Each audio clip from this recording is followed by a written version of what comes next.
मोदी के लिए वो लेगेसी नहीं है। मोदी के लिए तो सिंपल एक एजेंडा है और वो आरएसएस का एजेंडा है, और वो है कि हम अपना रास्ता बनाएंगे, हम ये भी लेंगे, हम वो भी लेंगे। ज़्यादा कुछ चेंज नहीं होने वाला है। विशफुल थिंकिंग का आपने अच्छा लफ्ज इस्तेमाल किया है। बेसिकली आज उसने 1 इंच नहीं छोड़ा। ये जो हम जी कह रहे हैं ना, फ्लेक्सिबिलिटी आ गई और ये हो हाँ। गया, वो बिल्कुल कुछ नहीं हुआ है।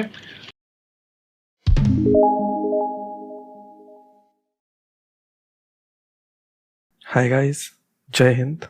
कल यानी कि 24 जून 2021 को नई दिल्ली में प्रधानमंत्री निवास पर कश्मीर की सारी ही लीडरशिप की एक ऑल पार्टी मीटिंग हुई, जो कि कश्मीर में शांति बहाली और नॉर्मैलिसी की तरफ एक पहला कदम है।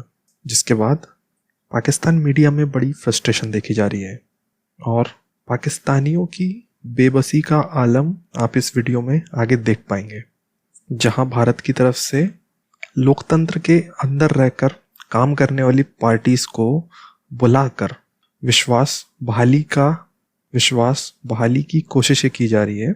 वहीं पाकिस्तानी मीडिया का एक बड़ा सेक्शन इन पार्टीज को गद्दार डिक्लेयर कर रहा है।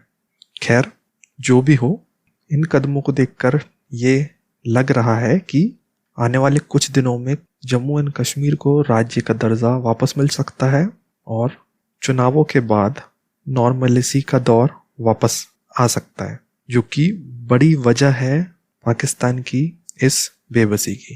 तो चलिए देखते हैं पाकिस्तानी मीडिया की आज की ये डिबेट। चलिए शुरू करते हैं। देखिए, मेरा नहीं ख्याल कि कुछ होने वाला है। और ये इसलिए है, बहुत लोग कहते हैं कि जी नहीं, कौन नहीं चाहेगा कि उनकी लेगेसी पीस हो। मोदी के लिए वो लेगेसी नहीं है। मोदी के लिए तो सिंपल एक एजेंडा है और वो आरएसएस का एजेंडा है। पाकिस्तानी हुकूमत शायद इस बात पर अब इतना नहीं बात करती, लेकिन वो बात वो भी हकीकत है, और वो है कि हम अपना रास्ता बनाएंगे, हम ये भी लेंगे, हम वो भी लेंगे।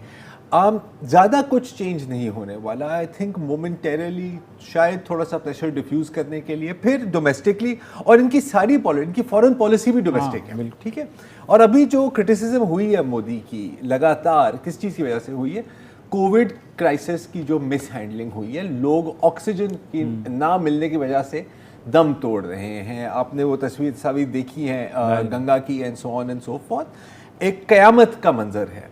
तो ये शायद उससे भी डिस्ट्रैक्ट करने की एक टैक्टिक है। मुझे नहीं लगता कि इसकी I mean again I would be very happy अगर पीस हो, लेकिन मैं नहीं ख्याल कि किसी को पुर उम्मीद होना चाहिए, बिलखसूस कश्मीरियों को। बिल्कुल। और keeping in view Modi's record के जिस जगह वो मतलब या तो उसका पूरा पॉलिटिकल करियर देखो, या तो फिर अपनी विशफुल थिंकिंग देखो। मैं उसका पूरा पॉलिटिकल करियर देख रहा हूँ। मुझसे साहब, आप क्या देख रहे हैं? मैं भी तकरीबन यही देख रहा हूँ। विशफुल थिंकिंग का आपने अच्छा लफ्ज इस्तेमाल किया है। बेसिकली आज उसने 1 इंच नहीं छोड़ा। ये जो हम कह रहे हैं ना, फ्लेक्सिबिलिटी आ गई और ये हो गया, वो बिल्कुल कुछ नहीं हुआ है। आप अगर 5 अगस्त 2019 की जो अमित शाह वजीर दाखिला की तकरीर थी लोकसभा में, अगर आप दोबारा सुन लें तो उन्होंने यही कहा था कि हम फिलहाल जो है हालात ऐसे नहीं हैं, तो हम इसको मरकज के तहत ले रहे हैं, यूनियन टेरिटरी डिक्लेयर कर रहे हैं, और जैसे ही हालात नॉर्मल होंगे हम इसको का जो स्टेटहुड का दर्जा दे देंगे। स्टेटहुड के दर्जे से क्या मुराद है? जम्मू और कश्मीर 370 नहीं, स्टेटहुड से मुराद ये है कि अब जो कश्मीर होगा उसको उतनी खुद मुख्तारी होगी जितनी उत्तर प्रदेश को है, जितनी महाराष्ट्र को है, जितनी राजस्थान को है, जितनी पंजाब को है। तो उतनी तो वो 5 अगस्त 2019 को ही वादा कर लिया था कि जैसे ही हालात ठीक होते हैं हम उतनी दे देंगे। तो आज उन्होंने यही कहा है। अच्छा, इसके आगे भी उन्होंने गाजर लटका दी है कि जी अभी हल्का बंदियां जो हैं उस पर एग्री कर लें, फिर आप इलेक्शन में भी हिस्सा ले लें, उसके बाद हम आपका स्टेटहुड बहाल कर देंगे। 370 नहीं, आसाम यूपी वाला स्टेटहुड। अच्छा, आसाम यूपी वाला स्टेटहुड से क्या फायदा होगा? यूपी में आप जो भी भारतीय शहरी जहां का भी है, आंध्रा का हो, तमिलनाडु का हो, वो जायदाद खरीद सकता है, कश्मीर में भी खरीद सकेगा। तो ये सूरत हाल है। हल्का बंदी जो है अब जो होगी उसमें आप देखेंगे कि जम्मू की 4 से 5 सीटें ये बढ़ाएंगे, ताकि पहली बार जम्मू की जो हिंदू अक्सरियत है वो नई रियासती असम्बली में वो एज हासिल करे जो वादी की मुसलमान अक्सरियत पे है। अभी आप ये देखेंगे। तो मैं ये कह रहा था कि आज जो मुलाकात हुई है भारत नवाज कश्मीरी लीडरों की नरेंद्र मोदी के साथ, तो उसमें नरेंद्र मोदी ने जो कहा उन्होंने तकरीबन हाँ कर दी। मसलन उन्होंने कहा जी पहले हल्का बंदी कर लेते हैं। हल्का बंदी का मतलब यह है कि जम्मू की हिंदू अक्सरियत जो है उसको ज़्यादा सीटें मिलेंगी, तो वादी की जो मुसलमान अक्सरियत है उसके साथ कम से कम पैरिटी हो जाएगी। दूसरा उन्होंने कहा जी इलेक्शन करवा लेते हैं।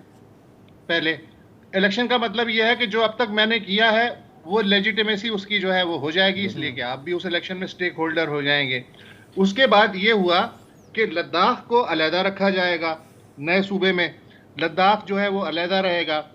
ज़्यादा से ज़्यादा वो ये कंसेशन देंगे कि 370 तो हम किसी सूरत नहीं कर सकते बाहर, वो तो हमारा नज़रियाती मसला है, लेकिन आर्टिकल 371 के तहत हम जिस तरह शुमाल मशरक़ी रियासतों को मिल्कियत के इख्तियारात दिए गए कि बाहर का कोई बंदा जो है वो जायदाद नहीं खरीद सकता, हम आपको 371 के तहत वो इख्तियार दे देते हैं। इस पर भी ये खुश हो जाएंगे।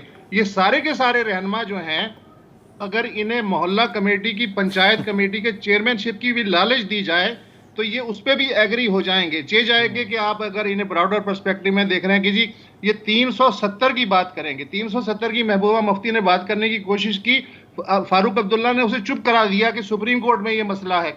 अब मसला ये कि सुप्रीम कोर्ट में ये मसला है, वो तो है, लेकिन मोदी अगर चाहे तो आज जो है रिवर्स कर सकता है, सुप्रीम कोर्ट उसे एंडोर्स कर देगी, वो कोई मसला नहीं है। तो सारा का सारा जो खेल है वो ये है कि तुझे मैं चीफ मिनिस्टर बना दूंगा, अगले तेरे वजीर हो जाएंगे, तू किस चक्कर में है। ये वही खानवादे हैं जिनसे निजात दिलाने के लिए 370 खत्म किया गया था। अब यही खानवादे दोबारा नए अरेंजमेंट में आपके साथ गुल्ली डंडा खेलेंगे। और